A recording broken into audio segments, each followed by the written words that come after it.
acontece uma coisa chamada Revolução do Haiti, né? Que poucas pessoas conhecem.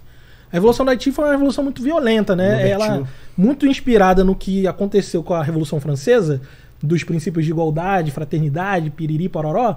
Eles falam assim, pô, calma aí. Pô, se todo mundo é igual, por que a gente tá sendo escravo desse cara aí? Porque eles eram colônia da França. Isso. E aí a França falou, nós estamos todos iguais. E aí a galera negra, pera aí. Calma aí. Nós somos todos aí. Pera aqui, só repete, por favor, pra mim, só pra conferir o negócio. Tá ligado? Porra. Mas, cara, pô, a gente é igual, irmão? Pô, eu tô aqui me fudendo.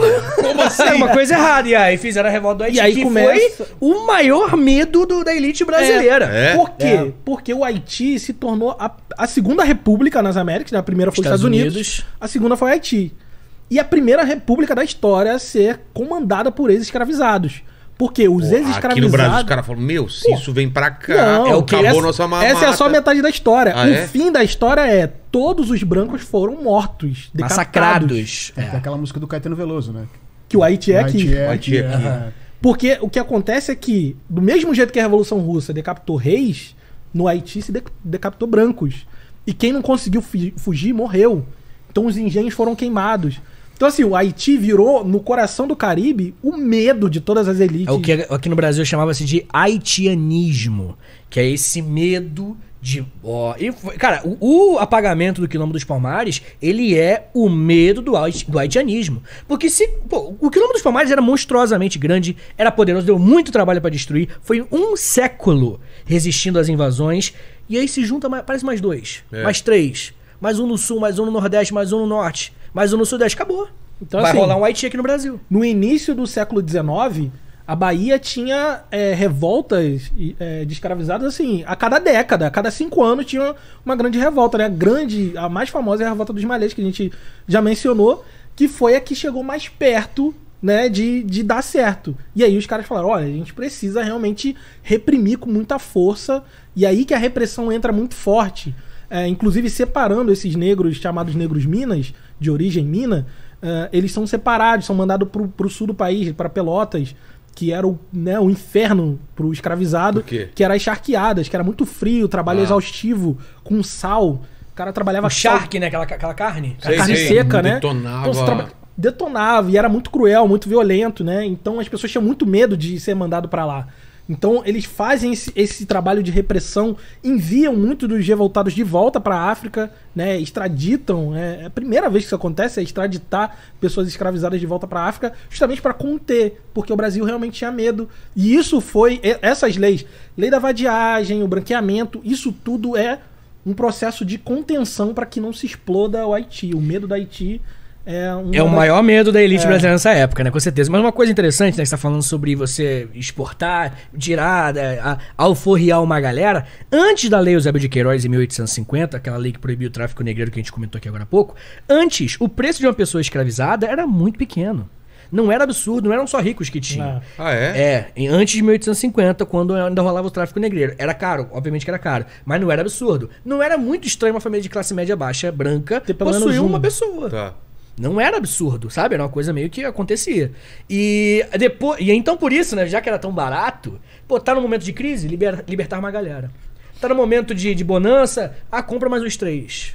Tá no momento de crise de novo, vamos ter que pegar na enxada, manda embora mais os 2. E eu ficava nesse jogo. Depois que veio a Lei Eusébio de Queiroz, as coisas começaram a mudar. Aí realmente foi uma elite que começou a ter escravizado, assim, corrigindo por valor de hoje, um homem, assim, em boa idade, ele valia mais ou menos uns 140 mil reais de hoje. Uma pessoa escravizada. Tinha uma diferença também, né, de quem trabalhava no campo e quem era escravizado na capital, né? Tinha uma diferença, né? Muita diferença. Do que? De valores ou de trabalho? De vida mesmo, de tudo. Porque as pessoas era menos pesado do que no... A gente pode falar que sim, né, pode falar que sim. É o que a gente chama na história de alargamento da liberdade, né? Alguns historiadores, tipo Flávio Gomes, Sidney Chalhoub, eles vão defender a ideia de que a liberdade ela não é 0 ou 1, não é preto ou branco. Você consegue fazer um alargamento dessa liberdade. E nas cidades negras, né, no ambiente urbano, tipo Rio de Janeiro, Porto Alegre e outras cidades maiores, era muito possível que um escravizado morasse até na sua própria casa. E aí existia a figura do escravo de ganho, né? Que era o cara... Isso é muito louco, cara. O escravo de ganho é uma parada que dá pra estudar à parte, assim. Que era uma pessoa que trabalhava no centro da cidade, às vezes trabalhava pra alguém, por fora e juntava dinheiro pra quê? Comprar a própria alforria. O escravo de ganho, ele tinha... tem vários modelos, né? Mas assim, no modo geral, era assim, o cara... Eu sou dono do Vitor, e eu falo assim, ó, Vitor, vou te emprestar pro seu manual da padaria, vou te alugar pra ele, e você precisa me render por dia tantos réis. Como se rendia? Eu trabalhava pro cara. cara. É porque é uma relação de trabalho entre dois brancos, tá? Isso, é. Entendeu? Tipo assim, ele... Só que não sou eu que vou trabalhar, o branco que vai trabalhar pro cara. Ele vai dar Você os emprestava e o cara pagava pro outro branco? Pagava pra mim, Isso. pra eu entregar pro Thiago, nesse caso. Entendi. Isso. Era uma relação de aluguel. Só que Se ele faturasse tinha uma mais... quantia, né, que você tinha que levar. Né? Isso, tinha uma quantia que ele tinha que levar. levar. Vamos supor que se ele fosse quitandeiro, por exemplo, Tá. ele tinha que fazer uma grana do dia. Fez a grana do dia. O excedente, se ele fosse autorizado pelo seu senhor, ele poderia juntar. Então o que era excedente, ele juntava. Só que no outro dia, se ele não ganhasse aquele mesmo tempo, ele tinha que cobrir o prejuízo. Lógico. E aí muitos desses conseguiram comprar sua liberdade juntando pecúlio. Isso era possível dentro das cidades. Entendi. Nas plantations isso não existe, Esquece. né? Esquece. Rolou no ouro, né? Na época do ouro, no ciclo do ouro do Sim. Brasil, rolou muito contrabando.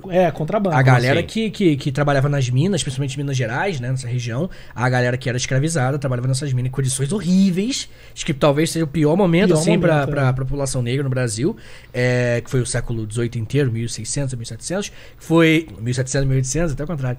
E a galera fazia o quê? Pegava muito ouro e escondia. Não tocava, botava na boca, botava no cabelo, colocava dentro do corpo, abria pedaço do corpo, colocava dentro. Tem até uma figura... Juntava o santo do Paoco, né?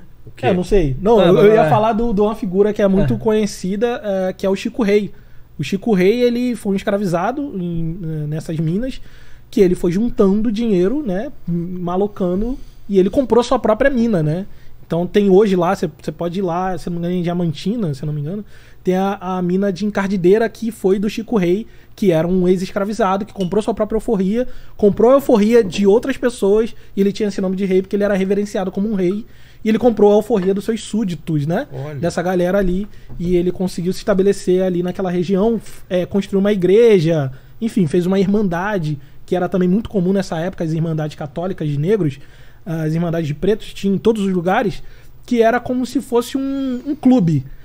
Todos esses que tinham condições de juntar pecúlio, né, que é como a gente chama, juntar uma graninha, você pagava uma mensalidade, você fazia parte de uma irmandade na igreja, e todo mês a galera juntava a mensalidade e fazia um sorteio para comprar a alforria de um desses membros.